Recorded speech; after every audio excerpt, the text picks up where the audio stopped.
Now our operation is steel mesh cleaning. First of all, we open the door of the steel mesh cleaning machine. Put the steel mesh label outward into the cleaning machine.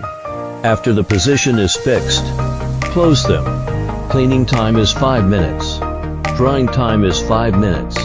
Steel mesh cleaning machine is to clean the residual solder paste, red glue, silicone and other printing steel mesh.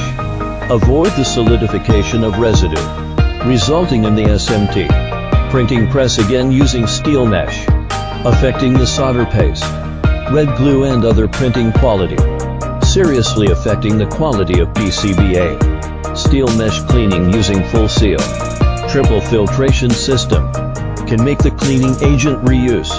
Its characteristics are: no smell, reduce the loss of cleaning fluid, cleaning cleaner, no damage to the steel mesh.